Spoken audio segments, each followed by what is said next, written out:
And we are live. Welcome, Amanda. Hiya. Good. Today I am with the lovely Amanda, and I'm Dr. Kate Botcham-Brown. And as you know, we've been doing these interviews really to help people transition back to school, getting back to school, getting back to work, all these different things that are going on.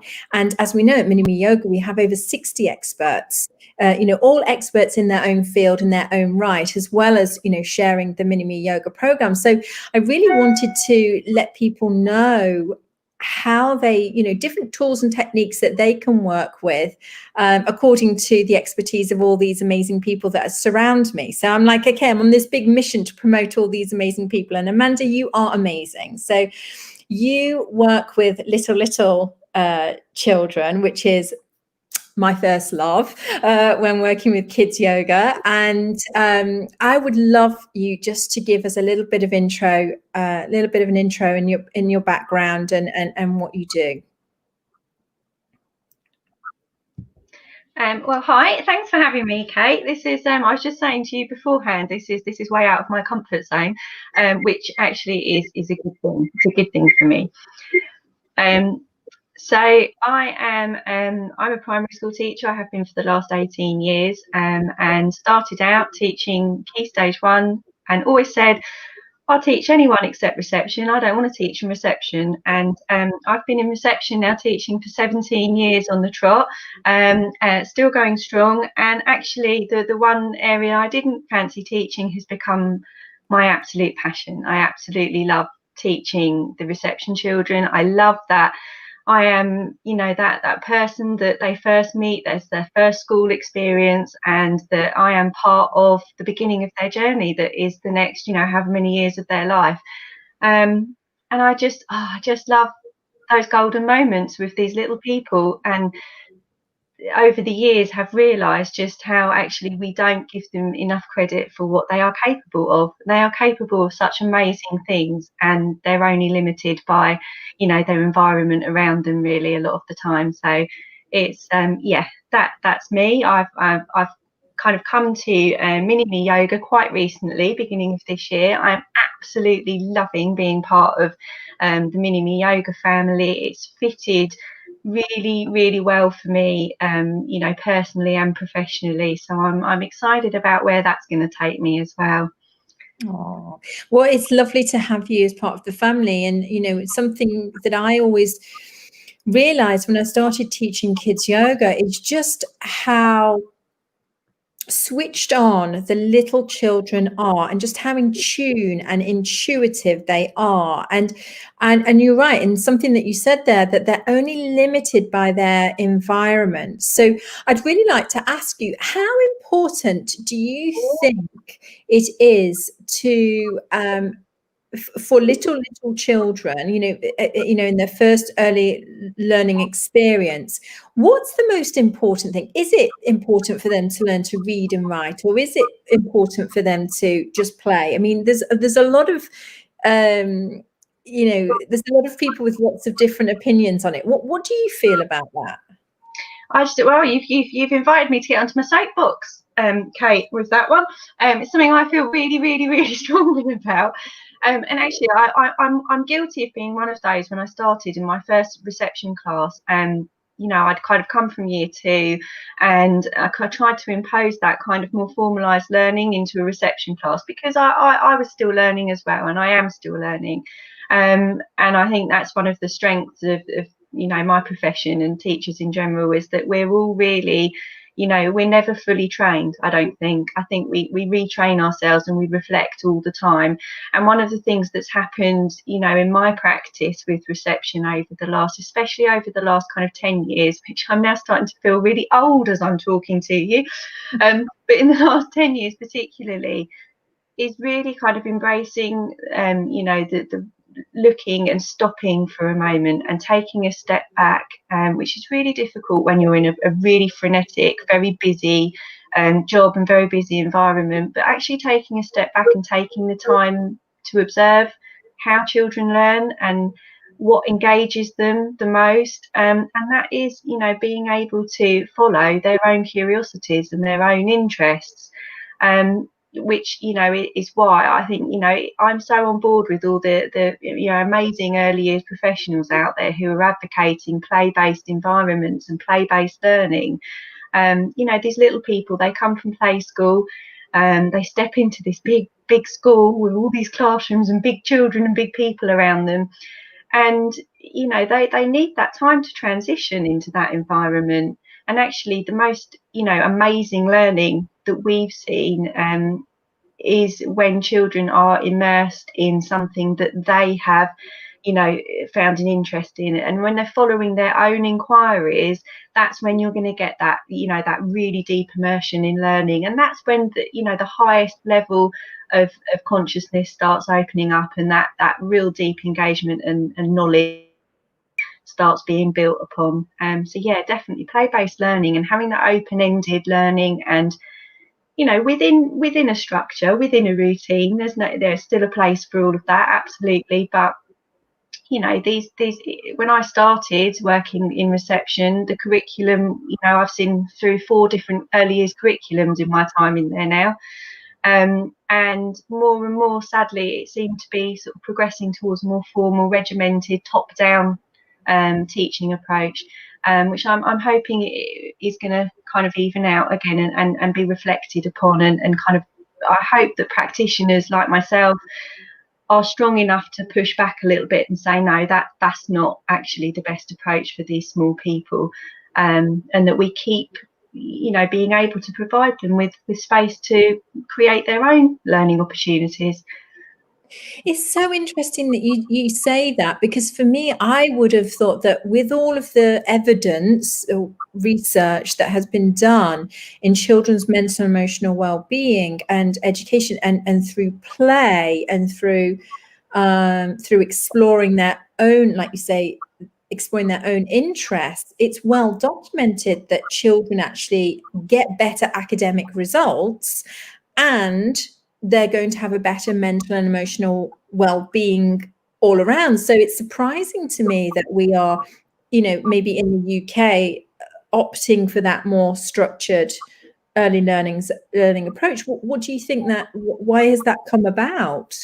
I mean, I've got my own opinions on it. I think, you know, teachers as a profession, we're really caught at the moment, and we're really put under pressure by, you know, performance targets and achievement, attainment, you know, being able to measure, you know, children's performance with a number, with a statistic, with a percentage. I'm forever going into meetings with people and saying, actually, let's not talk about 30%. Let's talk about, you know, Andrew and Thomas and Millie, and actually put names to these percentages, because they're children we're talking about.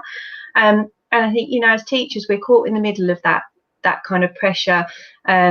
You know, with that top-down pressure, wanting the performance and the results, and actually, you know, doing what's best for the children as well. And you know, it's really difficult when you're caught up in that to actually make the time within your classroom and within your provision to give children that time and that you know, that environment, that learning rich environment that they need, because you kind of feel compelled, actually, I've got this tick list, this curriculum that I have to teach, and I have to, you know, sort of impart all this wisdom and knowledge onto these children. So I'm going to have to block off our week into a regimented timetable and instruct them. And actually, it's really difficult. We've been through, I say we because I'm part of a team, a job share team as a teaching team, and I'm so lucky because there's two brains hitting this problem. And you know, it's taken us a really long time to actually have the courage to step back from that, and we can still cover the curriculum, and we can still give these children everything, not only everything that the government is telling us to give them, but actually everything they need, which is more important. And early years wise, you know, it is about going back to those basics, back to those, you know, what we call the Leuven scales of well-being, and putting those blocks in place first, so the children are happy, they feel nurtured, so that they feel safe, you know, so that they feel that they're able to persevere and show resilience. If they've got all of those building blocks in place, then they're naturally going to learn. But that's, you know, that's what's got to be in place. And I think, you know, kind of for me, their sense of well-being and how settled they are, and how nurtured and safe they feel in their learning environment is absolutely crucial. That's what happens first, and then we move on to learning. So yeah, I don't know if that answers the question, and it's obviously my opinion, but it's it's something I feel very, very strongly about.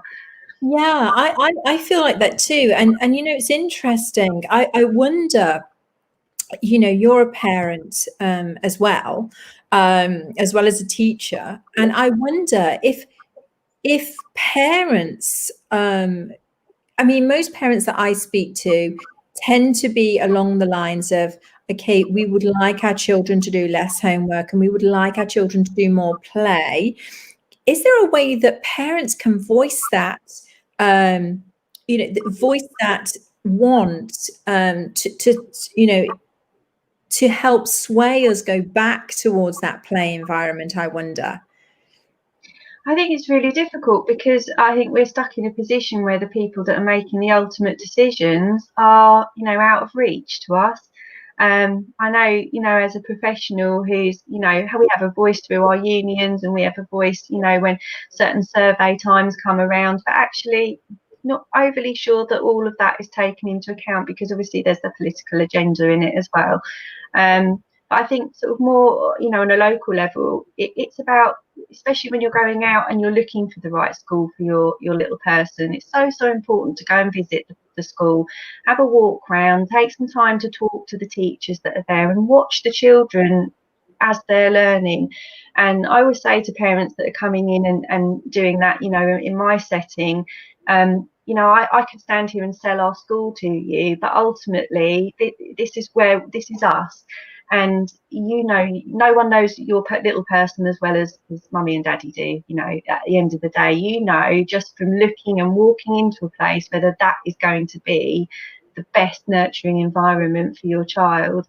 And you would hope that, you know, and schools are really, really good at listening to parents' opinions and parents' points of view, and always trying to, like I say, self-reflect and change practice, you know, with the children's interests at heart. So I think always best to kind of go and have a chat if you're concerned, and get that communication going, because it's a three-way partnership when you're teaching. You know, there's teacher, there's child, there's parent. You can't function without all three of those components working tightly together.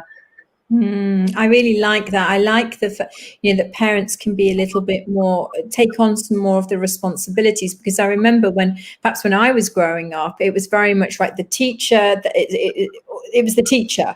And if the teacher said it, then it was, you know, that was how it was. And parents weren't necessarily encouraged, or, you know, to take on some of the responsibility of the learning at home. And I feel like now there's such a vast array of subjects and such a vast array of choices for your children that it would only seem, I mean, we know that a teacher can't possibly cover that in the small amount of time that they have, you know, in a day with 30 children. So it would make sense to me that, you know, obviously parents would take on some of the extra things that, you know, children might want to learn about and might want to go and explore. So I really like that there's that, you know, that union of you know, coming together in education. I really like that. So we are going back to school.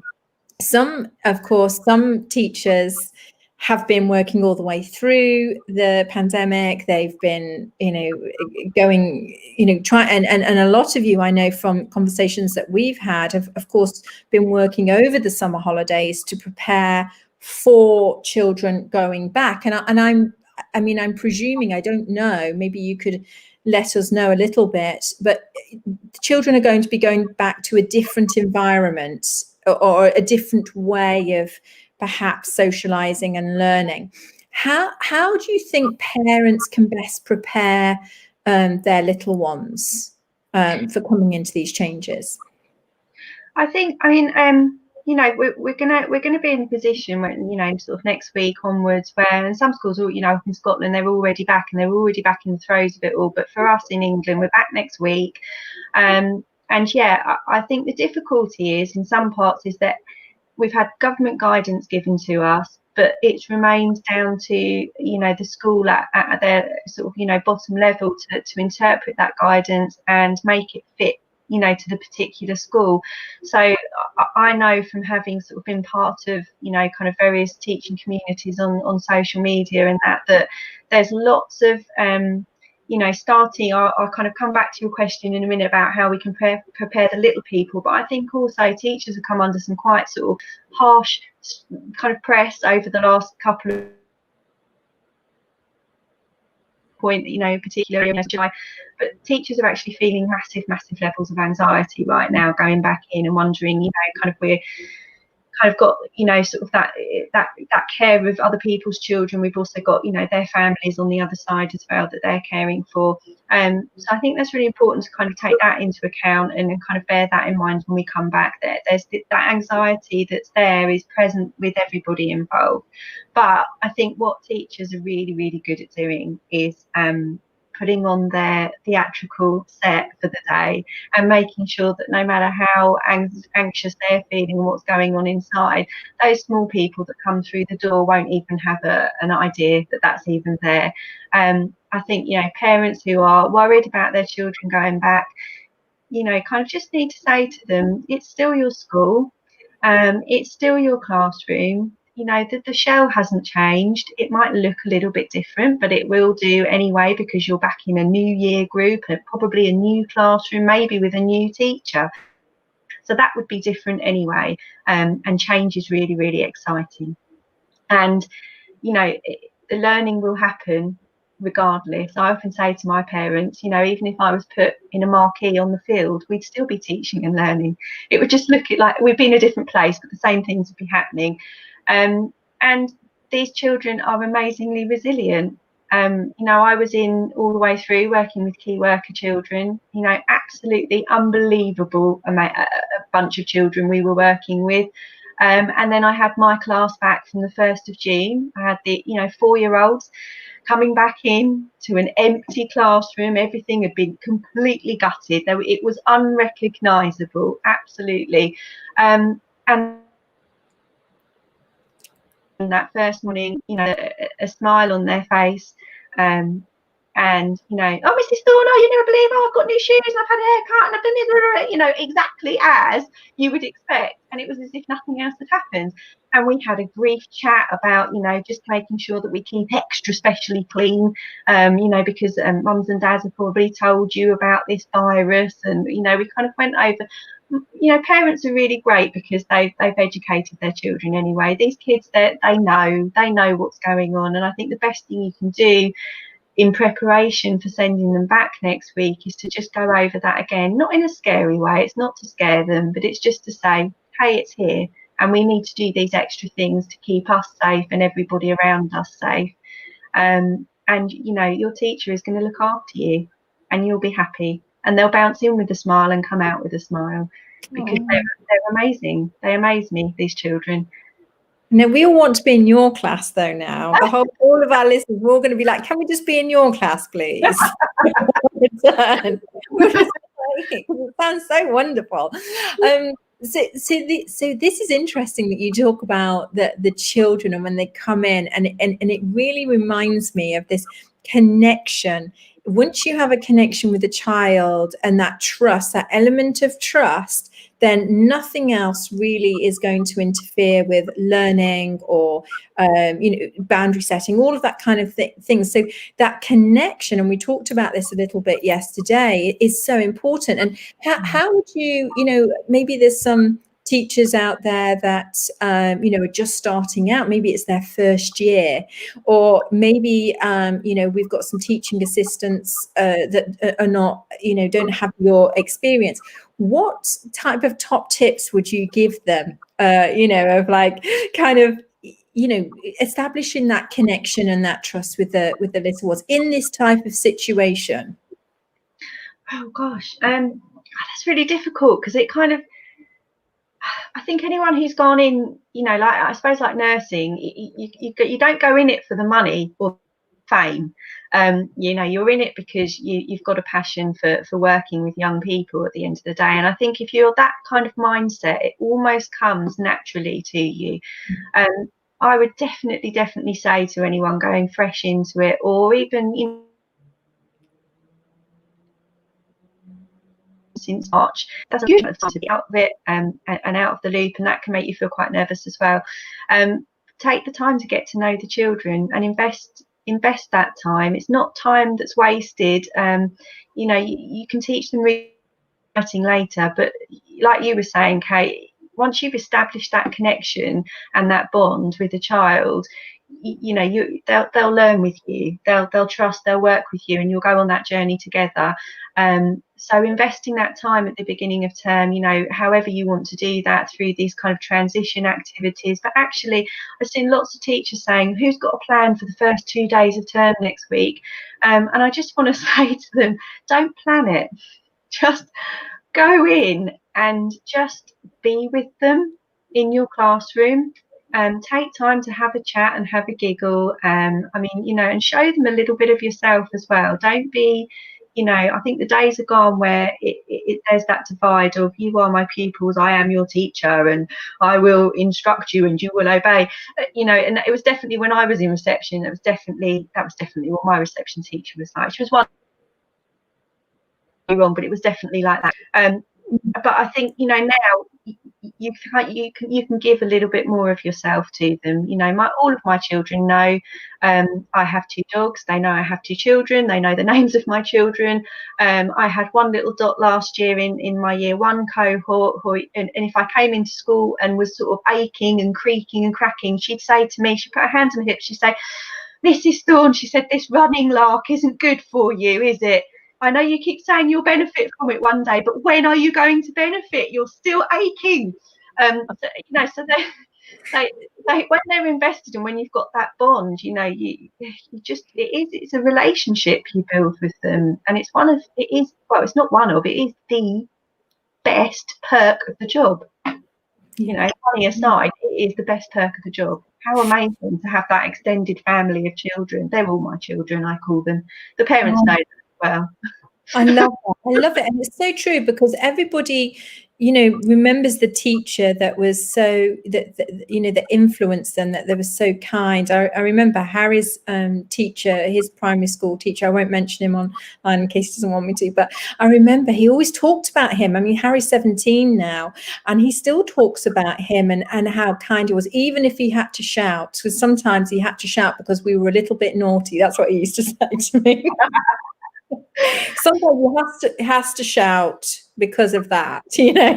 I was always like giggle, you know. I mean, you've got 30 odd children running around, and you know, I'm sure there's a couple of raised voices occasionally, but yeah, I love that. And so I wanted to ask you also about anxiety, and this is something that you you know, have worked with a lot. Now, we are seeing more children and more adults with anxiety. It obviously, it's going to you know, be present.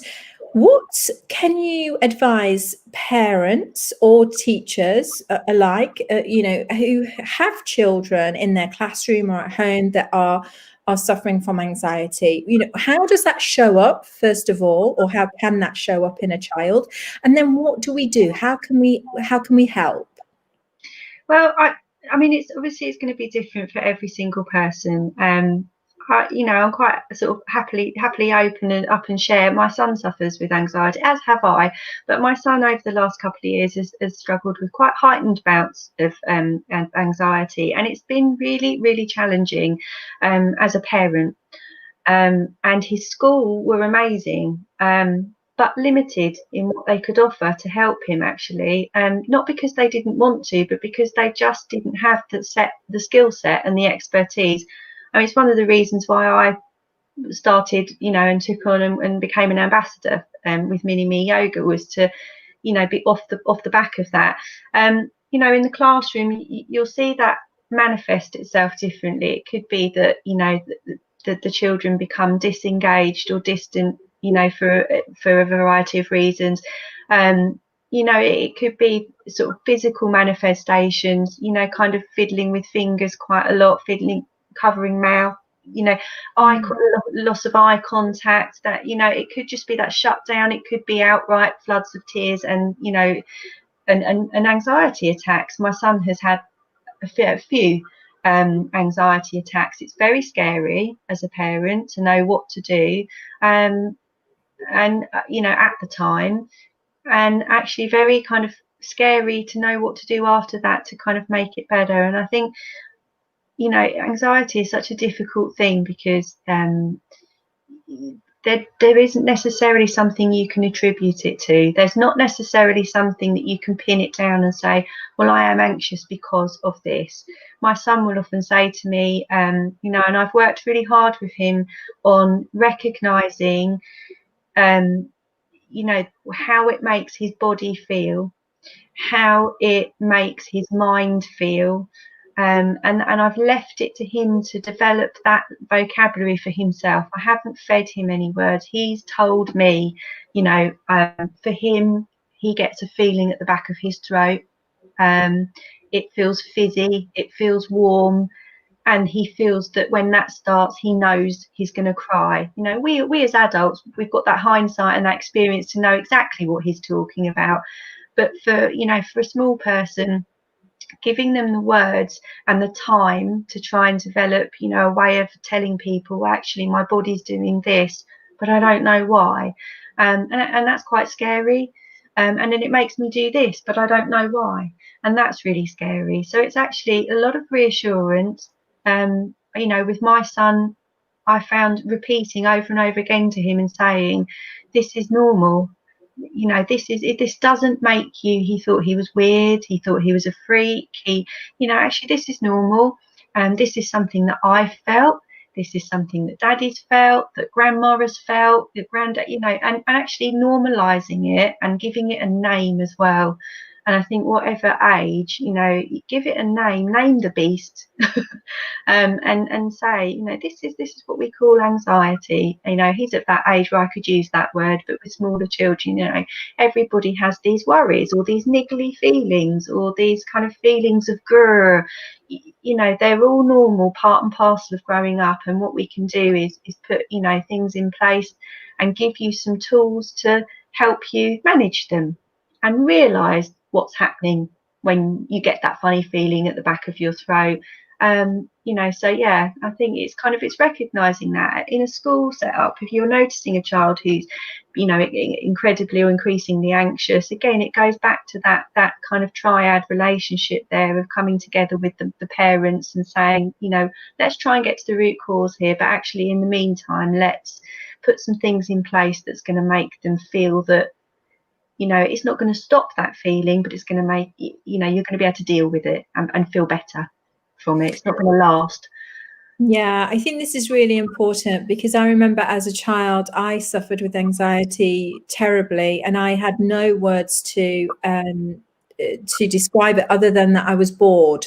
I didn't know, you know, what bored even meant, probably, but you know, that's oh, I'm bored, and of course that wasn't the right way.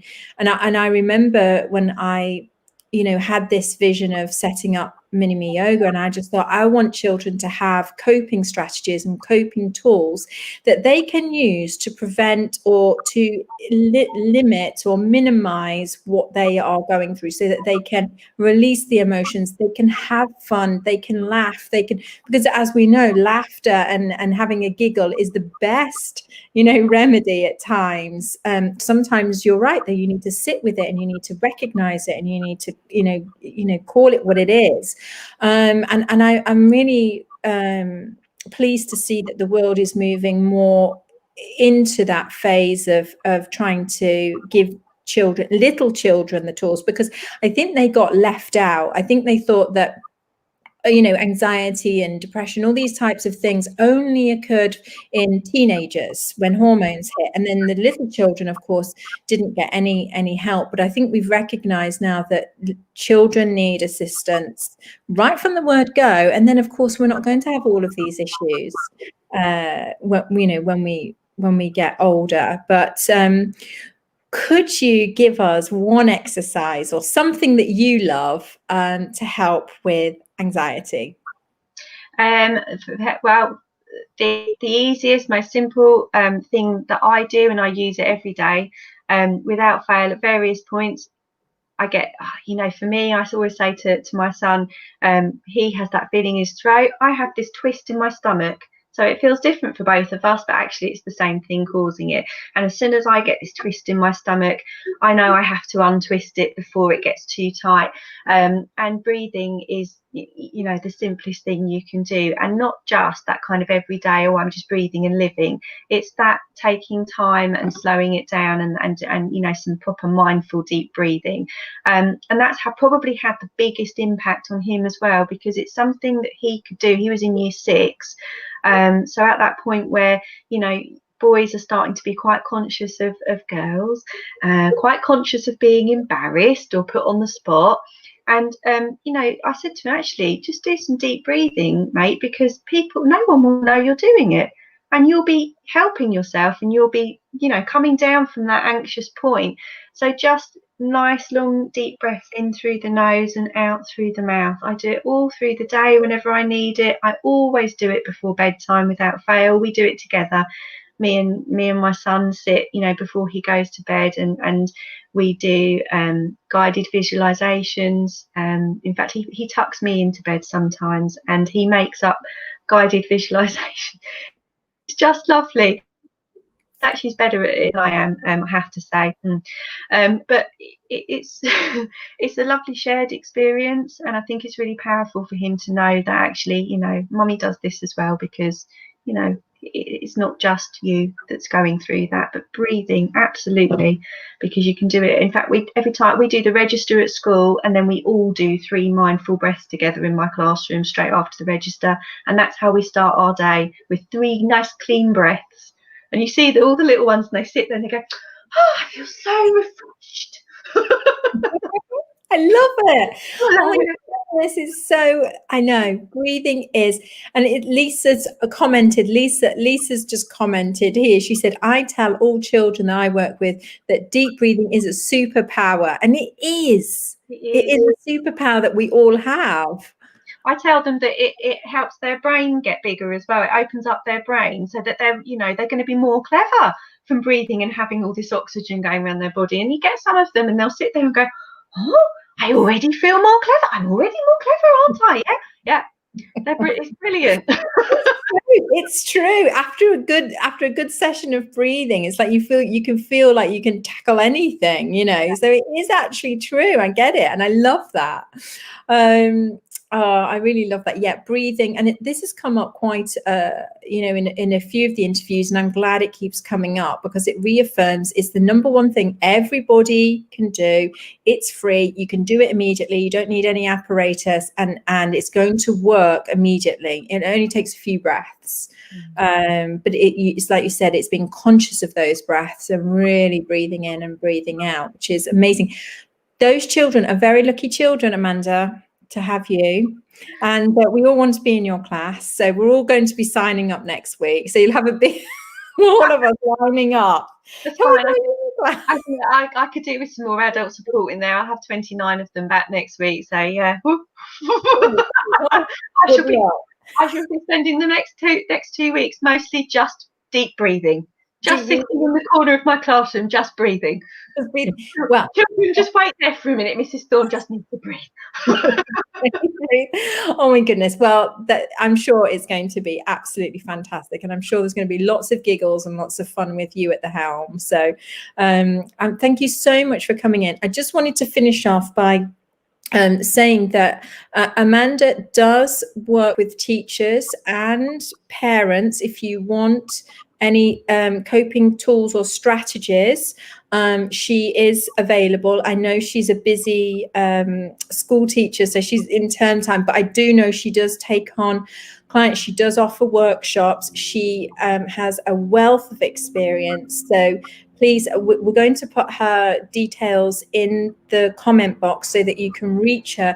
Now, Amanda, do you do those online or face-to-face, or can you do them both? Or I'm happy to do them both. I've done lots of online work with lots of teachers and nursery practitioners and childminders actually over the summer period. And as and when possible, I'd love to get back to face and having, you know, having a chat with people. So yeah, drop me a comment or a message. Yeah, do get in touch, because you know, the tools that Amanda has are simple and easy to use, and then of course you actually get to be in Amanda's class, which, you know, most of us want to be. So it's a win-win. It's a win-win. Thank you so much for coming and sharing your expertise, and good luck next week. And we hope to get to hear about it, you know, or maybe on some of the social media channels that we're all on, and it would be great to hear how school goes. Oh, thank you. No, it's been really good fun. Thank you very much. And I shall drop some lovely anecdotes from the classroom onto the social media channels for you all to have a little giggle at. Yeah. Good. We will look forward to those. We'll look forward to those. Lovely. Thank you so much, and take care, everyone. Bye. Bye.